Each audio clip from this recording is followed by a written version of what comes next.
Hello dear students, today we'll discuss about the topic from the electricity, electric current. Electric current అనే topic మీకు explain చేయడం జరుగుతుంది. Electric current definition, formula, units and also the problems related to electric current అనేవి మనం చూద్దాం ఈ వీడియోలో. First of all electric current అంటే ఏంటి? ఎలక్ట్రిక్ కరెంట్ ఫ్లో అవ్వాలంటే ఆ సబ్స్టెన్సెస్ ఏమై ఉండాలని చెప్పానమ్మా? కండక్టర్స్ అయి ఉండాలని చెప్పాను. కండక్టర్స్ అంటే ఏంటి? The substances which allow electric current are flow of electrons is called conductor, right? So example of conductor ఏం చెప్పాను? All metals. All metals are conductors.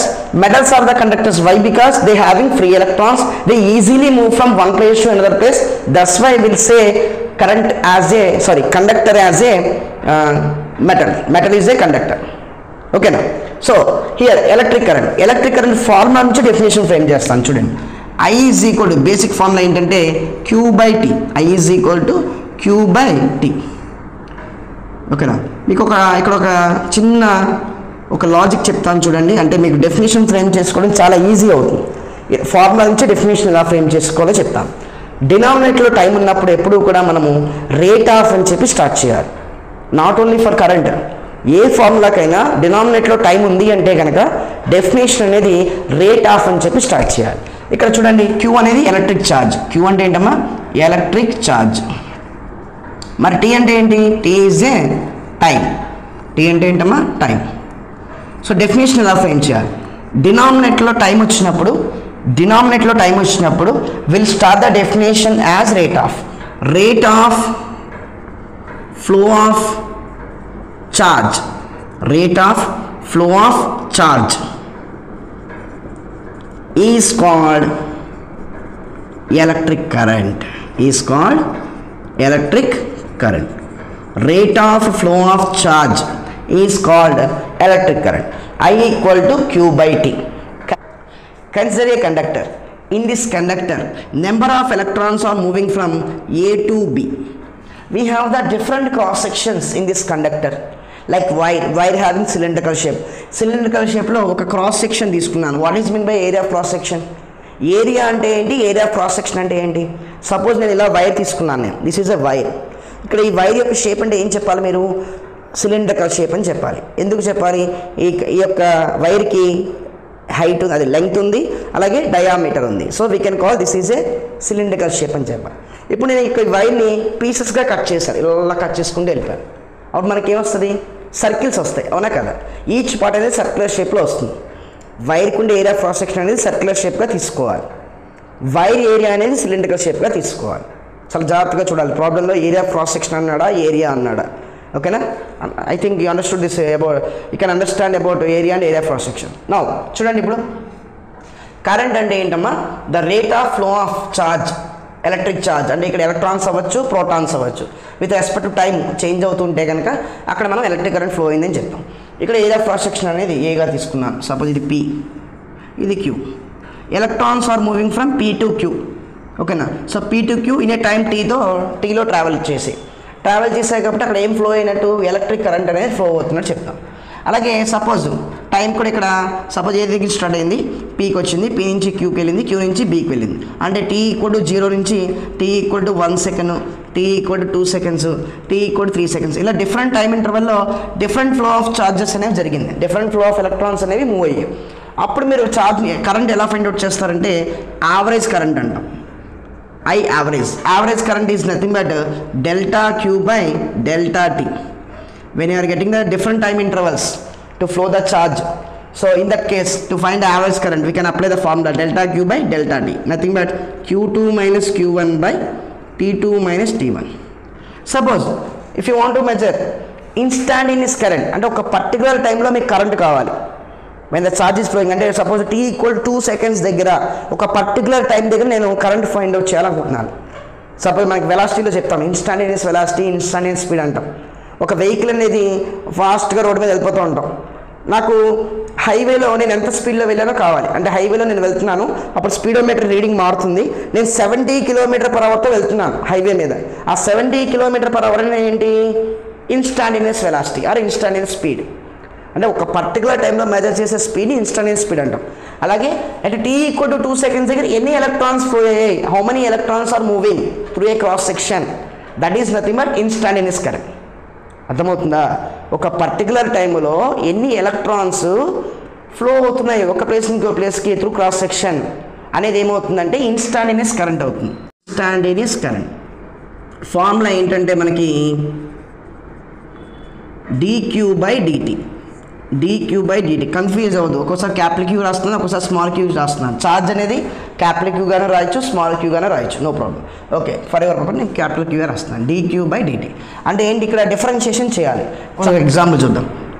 Find current at t = 2 seconds for q charge, q means charge 3t² + 4 అని అడిగారు. అప్పుడు మీరు ఎలా find out చేయాలి? I = dq/dt. So d/dt of ఇక్కడ differentiation idea ఉండాలి. డిఫరెన్షియేషన్ ఐడియా ఉంటే ఈజీగా చేయొచ్చు. 3t² + 4. సో ఇప్పుడు డిఫరెన్షియేషన్ అప్లై చేయాలి ఇండివిజువల్గా.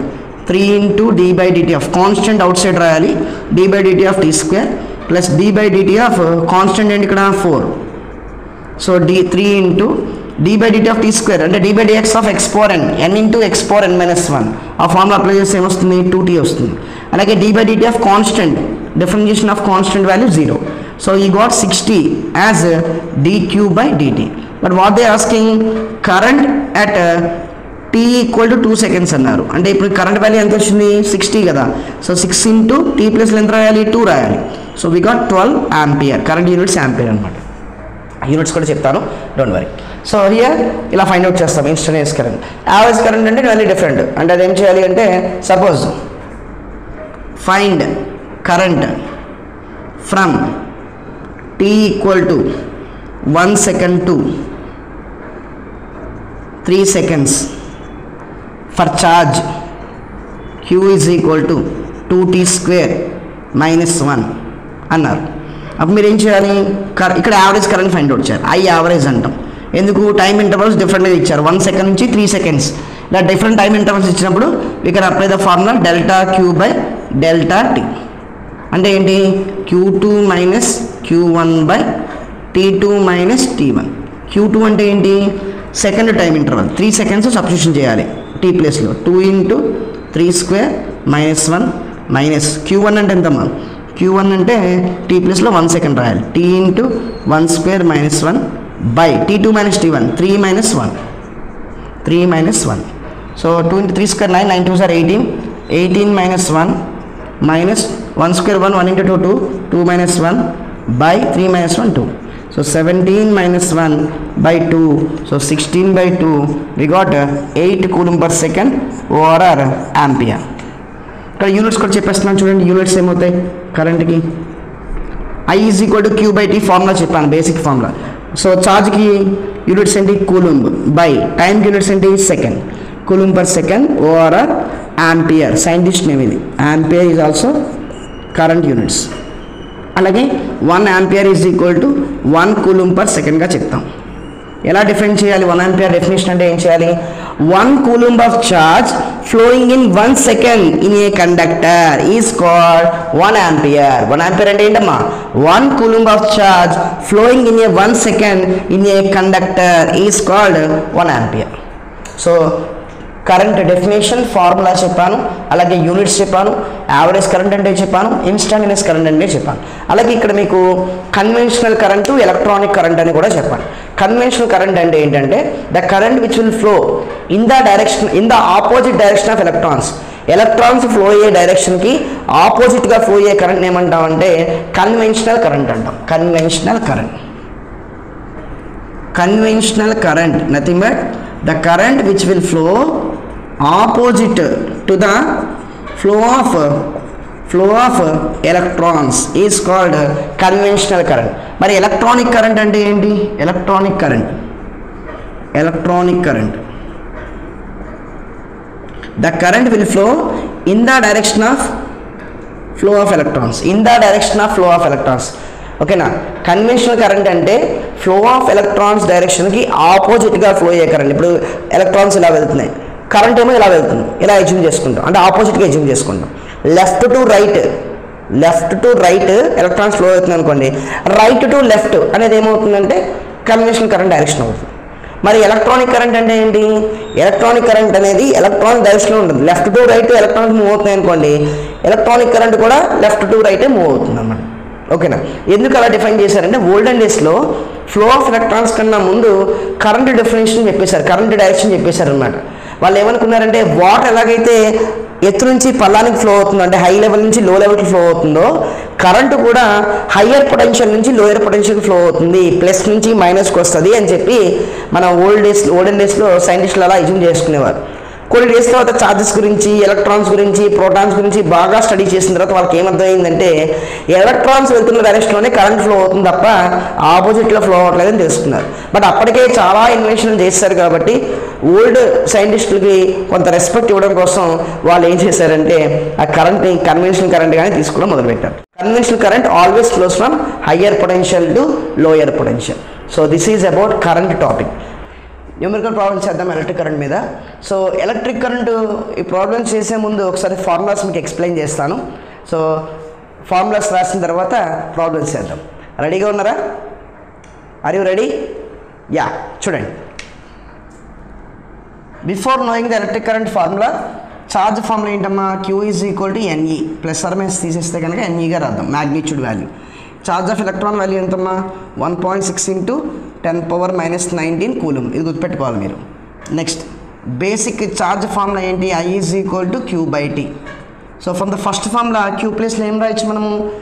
NE/T కూడా రాయొచ్చు. సో NE/Tగా వస్తుంది. NE/T. వీడియో కనిపిస్తుందా క్లారిటీగా? ఓకే, సో చూడండి. Q is equal to NE, ఈ value 1.6 × 10⁻19 coulombs. I equal to Q/T. Q అంటే ఏం రాయాలమ్మా? NE/Tగా రాశాను. ఇప్పుడు we can equal I and Q/T, then you will get charge formula Q is equal to I × T. Q is equal to I × T. If you equate NE/T and I, so I × T equal to NE also we can write. మనకి కొన్ని ప్రాబ్లమ్స్లో ఏం చేస్తారంటే charge time ఇచ్చేస్తారు, current value అడుగుతారు. So apply formula I equal to Q/T. కొన్ని ప్రాబ్లమ్స్లో ఏం చేస్తారు అంటే నెంబర్ ఆఫ్ ఎలక్ట్రాన్స్ ఇస్తారు, టైం వాల్యూ ఇస్తారు, కరెంట్ వాల్యూ అడుగుతారు. ఈ వాల్యూ ఇవ్వరు. That's why you should remember ఈ వాల్యూ 1.6 × 10⁻19 కూలమ్స్. అప్పుడు ఏ ఫార్ములా అప్లై చేయాలి? I equal to NE/T apply చేయాలి. కొన్ని ప్రాబ్లమ్స్లో ఏం చేస్తారు అంటే number of electrons per second are unit time, number of electrons per unit time or per second or per minute ఇలా అడుగుతూ ఉంటారు. అప్పుడు మీరు ఏం ఫైండ్ అవుట్ చేయాలంటే N/T ఫైండ్ అవుట్ చేయాలి. N/T ఫార్ములా ఏమవుతుంది? From this formula I × T equal to NE కదా. సో N/T ఫార్ములా ఏమవుతుందంటే I/E అవుతుంది. కరెంట్ వాల్యూ ఇచ్చేస్తారు మీకు, ఈ వాల్యూ మీకు ఆల్రెడీ తెలుసు. So N/T equal to I/E. ఈ ఫార్ములా కూడా గుర్తుపెట్టుకోవాలి. అంటే మీరు ఏ ఫార్ములాస్ గుర్తుపెట్టుకోవాలి? I equal to Q/T, NE/T. Q is equal to I × T. T divide అవుతుంది, లెఫ్ట్ సైడ్కి వెళ్తే మల్టిప్లై అవుతుంది. అలాగే I × T equal to NE. From this formula you will get N/T formula I/E. టీని రైట్ సైడ్కి, ఈని left సైడ్కి తీసుకెళ్ళండి. So N/T equal to I/E. Current value ఇచ్చేస్తారు, ఛార్జ్ ఆఫ్ ఎలక్ట్రాన్ వాల్యూ మీకు తెలుసు. సో సబ్స్టిట్యూషన్ చేస్తే మీకు N/T వాల్యూ వచ్చేస్తుంది. అలాగే నెక్స్ట్ ఇందాక ఇంకొక ఫార్ములా కూడా చెప్పాను, యావరేజ్ కరెంట్. యావరేజ్ కరెంట్ అంటే ఏంటమ్మా? ∆Q/∆T. ఇది కూడా ఇంపార్టెంట్ మనకి. ఇంకొకటి ఇన్స్టాంటేనియస్ కరెంట్. ఇన్స్టాగ్రామ్ కాదు, ఇన్స్టాంటేనియస్ కరెంట్. సో ఏమవుతుంది? dQ/dt. మనం కరెంట్కి ఈ ఫార్ములాస్ గుర్తుపెట్టుకుంటే చాలు, మ్యాక్సిమం న్యూమరికల్స్ అనేవి కంప్లీట్ అయిపోతాయి. ఇక్కడ ఆల్రెడీ నేను 4 ఎగ్జాంపుల్స్ రాశాను. సో ఒక్కొక్క ప్రాబ్లం చూద్దాం. Okay, next problem. ఫస్ట్ మనం న్యూమరికల్ సాల్వ్ చేసేటప్పుడు ఎప్పుడు కూడా గివెన్ డేటా క్లారిటీగా రాసుకోవాలి. గివెన్ డేటా క్లారిటీగా రాసుకుంటే ఏ ఫార్ములా అప్లై చేయాలి, ఎలా సబ్స్టిట్యూషన్ చేయాలి అనేది క్లారిటీ వస్తుంది మనకి. ఫస్ట్ ప్రాబ్లం చూడండి. If 6 × 10⁻17 electrons cross through area అంటే ఏరియా క్రాస్ సెక్షన్గా తీసుకోవాలి పర్ మినిట్ అంటే టైం ఇక్కడ. Then the current is, I అంటే కరెంట్ ఈజ్ అని చెప్పి రాశారు. ఆప్షన్స్ ఇచ్చారు, 4 ఆప్షన్స్ ఇచ్చారు మనకి. కరెంట్ ఫైండ్ అవుట్ చేయాలి. ఫస్ట్ గివెన్ డేటా రాయండి. గివెన్ ఏమి ఇచ్చారమ్మా? 6 × 10⁻17 ఎలక్ట్రాన్స్ అంటే N value. 6 × 10⁻17 electron, number of electrons ఇచ్చారు.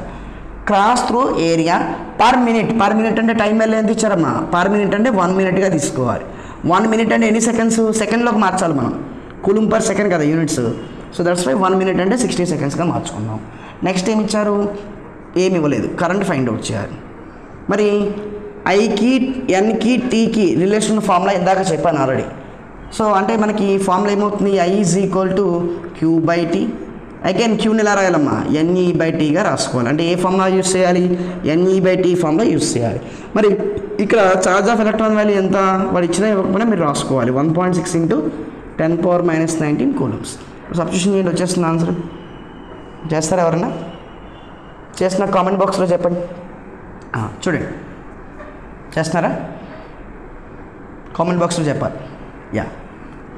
6 × 10⁻17, ఈ value 1.6 × 10⁻−19 by time value 60 seconds. Cancellation చాలా ఈజీగా చేయొచ్చు. కొంతమంది చాలా ఎక్కువ క్యాలిక్యులేషన్ మల్టిప్లై చేసేసి అలా ఫాస్ట్గా కంగారు పడిపోతూ ఉంటారు. చాలా ఈజీగా చేయొచ్చు అనమాట. ఎలా ఈజీ చేయొచ్చు చూడండి. First 6 60లో 10 times cancel. ఓకేనా, ఇక్కడ ఏం మిగిలింది నెంబరు, 1.6 మిగిలింది. 1.6 అలా రాసింది. ఫస్ట్ 17 - 19 ఏ పవర్ m × ఏ పవర్ m, ఏ పవర్ m ప్లస్ అని యాక్చువల్గా మైనస్ ఉంది కాబట్టి 10⁻17 - 19 రాయాలి. ఇన్ కేస్ ప్లస్ ఉంటే కనుక ప్లస్ వేసేస్తాం, బట్ మైనస్ ఉంది కాబట్టి 17 - 19 రాయాలి.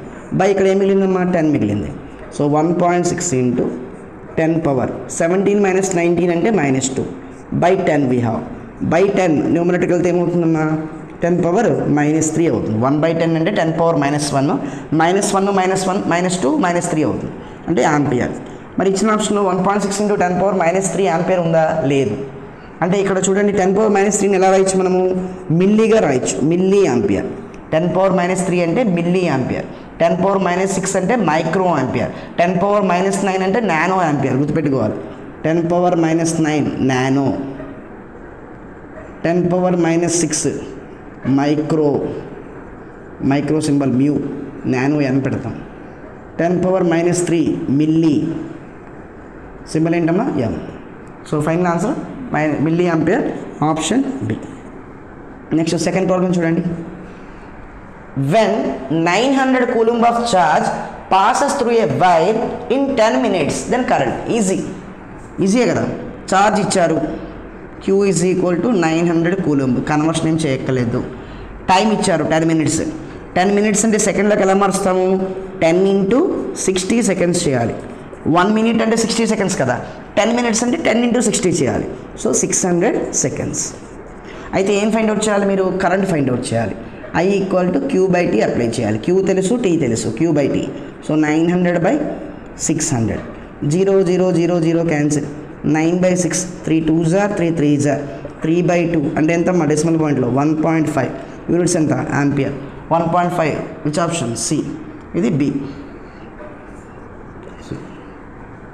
ఈజీనా, అర్థమైందా? ఫస్ట్ ప్రాబ్లం NE/T అప్లై చేసాము, second problem Q by T apply చేసాం. Third one, a current 4 ampere. ఇది కొంచెం డిఫరెంట్ ప్రాబ్లం, జాగ్రత్తగా వినండి. ఈ థర్డ్ ప్రాబ్లం అర్థమైతే ఫోర్త్ ప్రాబ్లం మీరు చేసేయచ్చు.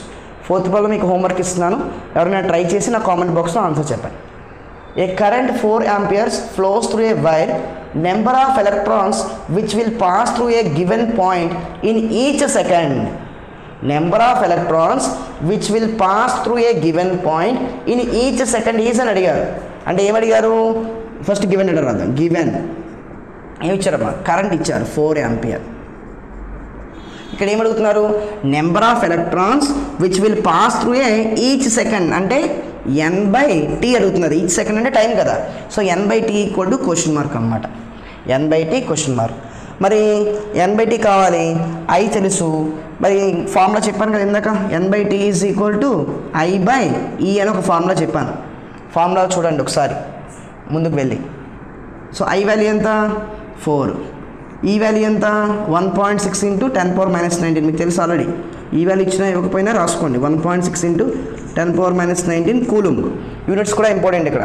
సో అక్కడ ఏమొస్తుంది, 4/1.6 × 10⁻−19 న్యూమరేటర్కి వెళ్తే ఏమవుతుందమ్మా, 10⁻+19 అవుతుంది. సో ఇప్పుడు న్యూమరేటర్ డినామినేటర్ 10తో మల్టిప్లై చేసాం అనుకోండి, 40/1.6 × 10 అంటే 16 అవుతుంది, into 10⁻19. 4 4s are 4 10s are 2 2s are 2 5s are 5/2 అంటే ఎంత, 2.5 ఇంటూ 10⁻19 ఎలక్ట్రాన్స్ అన్నమాట. 2.5 × 10⁻19 ఎలక్ట్రాన్స్, ఆప్షన్ బి. ఇదే విధంగా సేమ్ మోడల్లో ఉంటుంది, జాగ్రత్తగా చేయండి. నాకు ఫోర్త్ ప్రాబ్లం చేసి మీరు కామెంట్ బాక్స్లో ఆన్సర్ చెప్పండి. Thank you.